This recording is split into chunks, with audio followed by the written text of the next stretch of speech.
तेजी से विकास करता भारत, विकास की बयार ने देश में कई बदलावों को भी जन्म दिया है। कुछ बदलाव बेहतर रहे तो कुछ खराब। कुछ ऐसी ही झलक देखने को मिलती है हथकरघा उद्योग में। कभी भारतीय वस्त्र उद्योग की पहचान रहा हथकरघा उद्योग अब हाशिए पर है। इसकी मिसाल है बिहार का जमाल हता गांव, जो कभी बुनकरों द्वारा बनाए गए बेहतरीन कपड़ों, साड़ी, चादर, गमछे और हैंडलूम उत्पादों के लिए मशहूर था, लेकिन आज अपने अस्तित्व की लड़ाई लड़ रहा है। ये उद्योग अब गांव के लोगों की हिम्मत के बदौलत ही टिका हुआ है। हालांकि यहाँ सूत बुनने का काम काफी पुराने समय से चला आ रहा है। हम कोई 18-20 वर्ष से थे, उसी वक्त से हम काम कर रहे हैं। हमारा जरिया मास पेशा यही था। क्या क्या बुनते थे आप? हम बुनते थे मच्छरदानी, जो मच्छर से राहत मिलती थी। उसके बाद चादर का सीजन आता था, चादर बुना करते थे।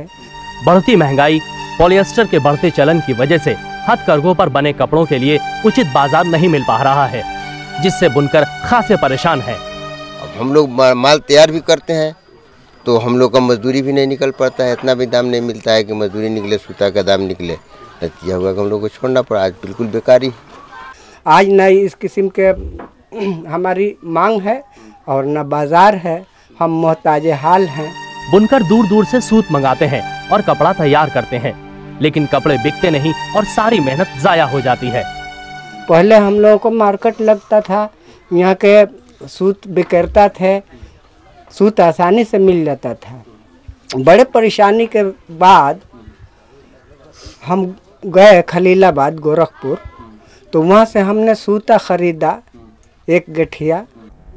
एक जमाना था जब इस उद्योग से लगभग 500 परिवारों का गुजर बसर हो जाता था, लेकिन अब हालात इतने बुरे हैं कि यहाँ के युवा पलायन को मजबूर हो गए हैं। लोग कोई जाकर के बम्बई काम कर रहा है, लूम चला रहा है, कोई दिल्ली में जाकर लूम चला रहा है, कोई दूसरा काम कर रहा है। अब यही जहाँ जिसको जगह मिलता आता है वहाँ अब अपना अपना रोजी रोटी खोज करके लोग अपनी परेशानियों के बीच भी ये लोग अपनी जिम्मेदारियों को नहीं भूलते और वो तमाम कोशिश करते हैं जिससे बच्चों को कोई तकलीफ ना हो। ये 2 जोड़ा हम अपने लिए बचाए हैं कि शायद सूता ना मिलेगा, बच्चों को ओढ़ने के काम में आएगा, बचा लिया है। ये 150 रुपये कीमत का पड़ रहा है।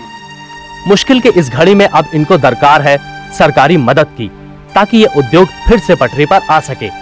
सूते का निर्यात नहीं हो रहा था, सूता महंगा होता गया, इसका चलाव बंद होता गया, कोई पीछे न पड़ा।